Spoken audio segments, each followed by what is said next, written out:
Bonsoir Thierry Fontaine. Bonsoir. Merci d'avoir accepté notre invitation. Vous êtes le président de l'UMI du Rhône. Alors le ministre du Tourisme, Jean-Baptiste Lemoyne, est venu vous voir ce week-end pour rencontrer les acteurs du monde de la nuit. Les discothèques, on le rappelle, sont fermées depuis le 10 décembre dernier. Que ressort-il de cette réunion de travail ? Bien écoutez, c'était plutôt positif. On a accueilli le ministre avec certaines interrogations. On s'est dit, bon, c'est sympa de venir nous voir, mais pourquoi est-ce qu'on va parler de réouverture, d'aide, de choses comme ça ? On était un peu dans le flou. On a abordé bien sûr tous ces sujets, notamment les ouvertures. On lui a bien reprécisé que l'ouverture, comme l'Assemblée l'avait voté avec un pass vaccinal qui comportait 3 doses, plus pour les boîtes de nuit, un test PCR de moins de 24 heures systématique n'était pas envisageable. Aujourd'hui, les jeunes ont fait l'effort. Ils ont passé un contrat moral avec le gouvernement. Le gouvernement leur a dit « Faites-vous vacciner pour retrouver votre vie d'avant ». Aujourd'hui, ce contrat, si on rajoute un test PCR à l'entrée des boîtes de nuit, il n'est pas tenu. Il vous répond quoi sur ce sujet précis ? Il comprend en effet qu'il est difficile, quelque part, pour un gouvernement de vendre un vaccin en disant écoutez, c'est le seul moyen de se protéger, mais de dire à l'entrée des boîtes de nuit, il faut quand même un test PCR. Elle est où, en fait, l'explication ? S'il faut un test PCR, on avoue que le vaccin ne marche pas. Et s'il fonctionne, qu'on se passe du test PCR, quelle que soit l'activité. Quand on nous dit non, mais ça sera pour certaines activités, on sait parfaitement que ça cible particulièrement les discothèques, qui sont l'activité qu'on a fermée le plus durablement pendant cette crise sanitaire. Je rappelle quand même que la seule étude aujourd'hui viable, c'est l'étude ITOC qui a été faite, dont personne ne parle, qui a été faite à la machine du Moulin Rouge à Paris.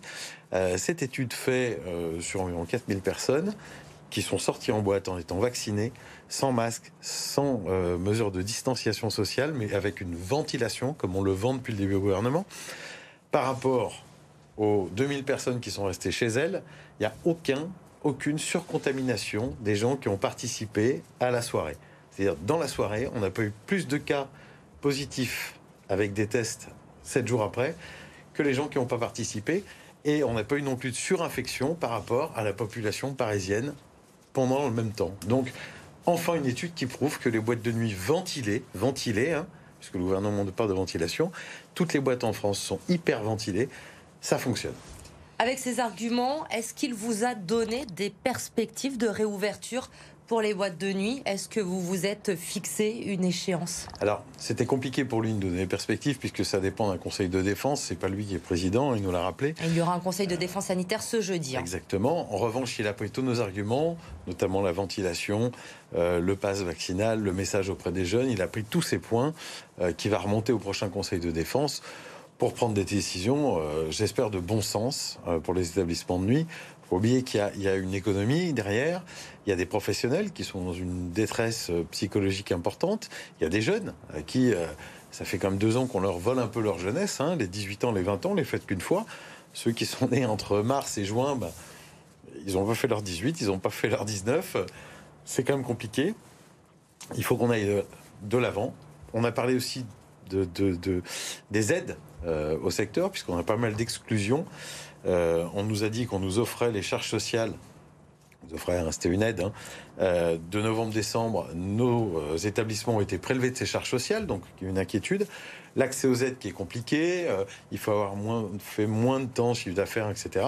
On lui a rappelé quand même qu'on avait pris une décision de fermeture des établissements. Quand on est capable de mettre 1 milliard d'euros tous les mois sur la table pour faire des tests dans le sens de freiner une circulation d'épidémie, on est capable de mettre une dizaine de millions d'euros pour soutenir financièrement des acteurs économiques qui sont importants pour les jeunes. Depuis le début de la crise, il y a eu des discothèques qui ont dû fermer définitivement dans le Rhône. Oui, il y en a. Je ne vais pas citer les noms parce que certains ont été repris à la barre du tribunal, mais c'est autant de professionnels, quoi qu'il en soit, qui ont perdu leur investissement, qui ont perdu leur vie, qui ont perdu plein de choses. Certains ne sont pas repris. J'ai vu que certains bâtiments allaient être rasés. C'est quand même triste. On est sur quel chiffre à peu près, sans citer bien sûr le nom des établissements? Alors sur le Rhône, c'est 4 ou 5, mais les discothèques, il n'y en a que 1600 en France, donc ça fait quand même une bonne partie de population sacrifiée. Avec cette deuxième fermeture et le retard un petit peu des aides, le retard à l'allumage qu'il y a toujours, on risque d'en perdre plus. Et nous, ce qu'on se dit, c'est quand on est à 400 000 contaminations par jour, est-ce que réellement la fermeture des discothèques a une incidence là-dessus? Si on est à 30 000, je peux le comprendre. Sur la France entière, c'est 500 000 jeunes qui sortent simultanément en discothèque un samedi. Quand on est à 400 000 contaminations, je ne vois pas en quoi ça pourrait modifier le... Vous espérez une réouverture pour d'ici la fin du mois de janvier? On l'espère. On l'espère. En tout cas, si les mesures doivent être levées, il faut en effet rouvrir les établissements de nuit. Si les mesures sanitaires de compression doivent perdurer, à ce moment-là, on comprendra qu'on dure avec, mais il faut qu'on rouvre en même temps que les autres métiers. Oui. Un mot sur le pass vaccinal, on l'a évoqué à l'instant. Il prévoit la possibilité pour les restaurateurs, les gérants de cafés, de bars, de discothèques de vérifier l'identité en cas de doute. Nous avons rencontré plusieurs restaurateurs lyonnais ces derniers jours. Ils nous l'ont dit clairement, ils ne feront pas ces vérifications. Est-ce que ça a réellement un sens pour vous? Alors, on veut tous sortir de l'épidémie au plus vite. Moi, je suis plutôt de l'avis de dire si le gouvernement nous donne une nouvelle mesure à faire, ça ne sera pas un contrôle systématique dans les restos.